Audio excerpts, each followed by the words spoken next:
Welcome back, everybody. Utah just dropped their new Olympic logo for 2034. It's kind of a hot take, so we're going to be taking a look at years past and see what they had to offer. Let's jump into it.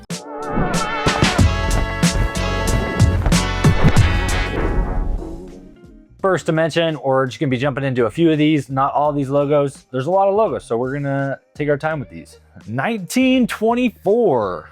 Wow. Paris. Wow, that's a good illustration. Yeah, boat looks sick. That's a war logo right there. I think it's a really cool illustration. That's pretty impressive for 1924. The only thing that definitely makes this logo horrible is you can't read it. Yeah, the overlapping type. Yeah, the type over all those lines, you cannot read that at all. Hey, What is that? This is one of the most infamous Olympics in history. 1936 Olympics in Berlin. Isn't that when someone was in power? This was like right before World War II. There we go. 1952 Helsinki. Finland's not even real. How do they have the Olympics there?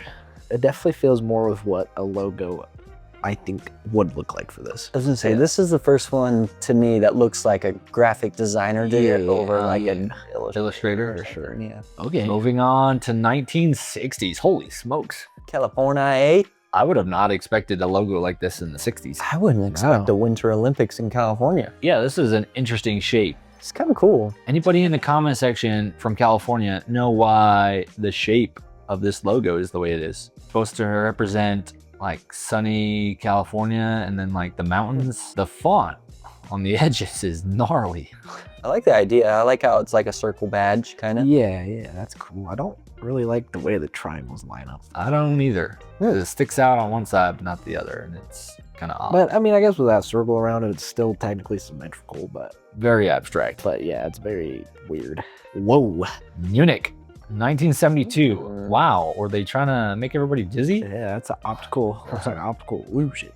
Was one of the events like the stair stepper or something? I like how like the typeface looks like Myriad Pro. That just does not look like an Olympic logo. It looks like some kind of museum. Easily my least favorite logo so far. Might be, yeah. Hey, here we go. All right, 1984, Los Angeles. Dang, 1984 did it right. Okay, the stars are sweet. The way they laid it out, maybe not so well. The font they used in between it makes it very awkward.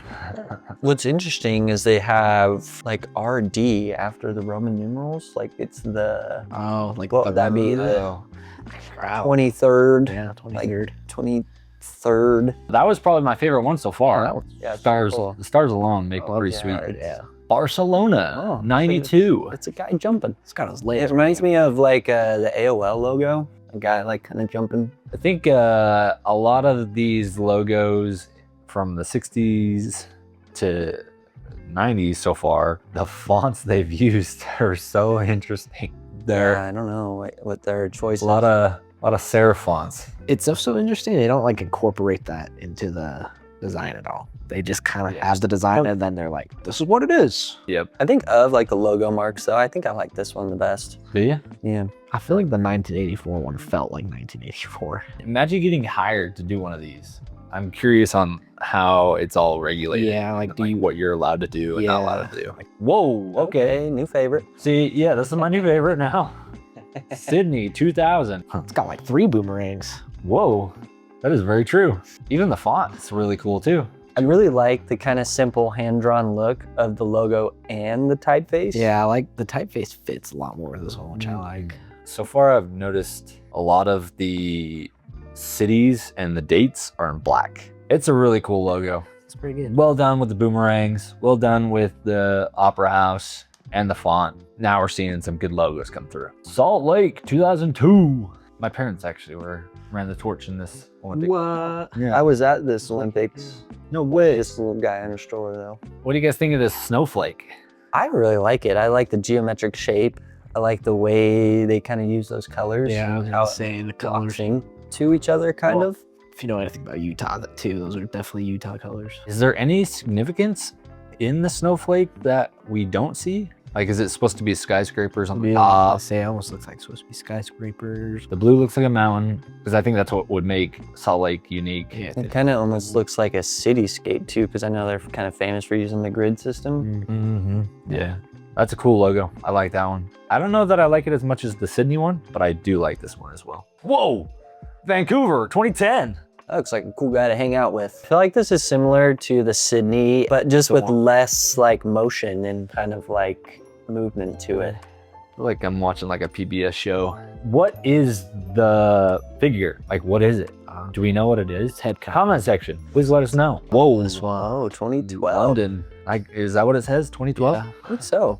That's wild. The bottom 12 almost looks like an R if you look at it as a whole. And pink is a bright pink like that. That is a strong color to use for the Olympics. I don't know if the word London in there matches the style. Doesn't it kind of look like Comic Sans in a way? I see where you're coming from, but Like the O's are kind of more oddly bubbly. shaped. Comic Sans is more bubbly. This one's a little sharper. I wish I knew more about these logos because I feel like the designers probably made a shape of sorts out of this. Because, for example, that square in the middle for connecting the 1 and the 2, right? I feel like that's supposed to be something, but I don't know what it is. Very abstract. That's probably one of the most abstract logos I've seen for number logos. Paris, 2024. Are we at a salon? I like the text. Yeah, I like the text too. I know this one was very controversial last year. and for sure. there was a lot of people were like, why would you do that? Why did they do I that? don't know. Yeah, it definitely feels like we're at a salon. It looked. I think it's supposed to be a torch in there. There is a torch in there. Oh my gosh, that's crazy. How did I not see that? Whoa, LA 28. So this one's coming. That's crazy. Oh, ombre effect, the colors. It feels like it's all like the L and the 8 look like they maybe match, but the 2 and the 8 don't match. Like one's a college font, the other one's Yeah, round. one's more round. That is a good catch. Yeah, And and the L is rounded right. versus the 2 doesn't match the other 2. I'm not gonna lie, I don't hate it. I just think it feels like LA. Yeah, to me, it feels kind of lazy. That's all. I just feel like it's kind of lazy. There are so many elements about LA. I wouldn't mind seeing like the L and the A match. Okay, Here we the moment you've all been waiting for. The new release of the Utah 2034 logo. Honestly, how it sits like that without seeing any form of branding with it, very, very unique. But have you guys watched the branding video on this? If you haven't seen the branding video, let's take a watch at it. Time. Wind. Ice. Tell you what, Utah does a pretty good job at their videography. It's true. So yeah, like the branding video makes it look a lot better when you versus just seeing it black and Oh white. yeah. If we're to just look at it for how it is, what do you guys think of it? I think there's elements from it that I like that kind of compare to those other 2 that I liked, where it looked like a hand-drawn kind of like person. Like it feels like it has some kind of movement and some character. I don't know if I fully understand it yet though. I get like seeing the cool videos, seeing all the landscape around Utah, but I don't really see how this relates to that. Yeah, to me, it's a retro font.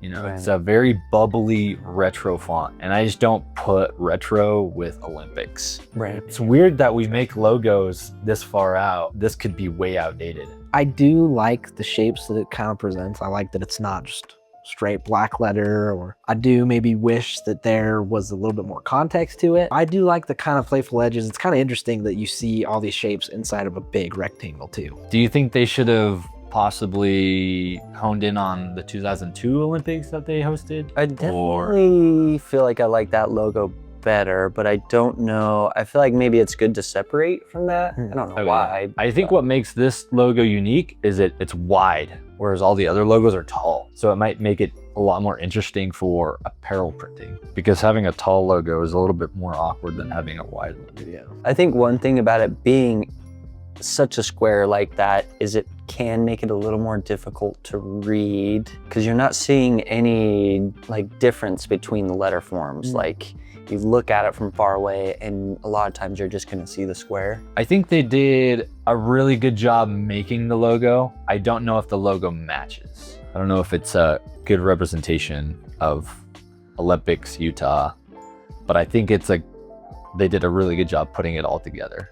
If it was a typeface, I would definitely use that typeface a lot. Would love to see more branding materials with this logo, or if there's any other concepts, we'd like to see them. If you guys have seen any other concepts out there that have been on the internet floating, We'd like to see those, but we also want to see your guys' take on this logo and past logos. If there's any other Olympics logos we need to react to, we'd love to see them. Thanks for watching. Don't forget to like and subscribe and hit that notification bell to see our next videos.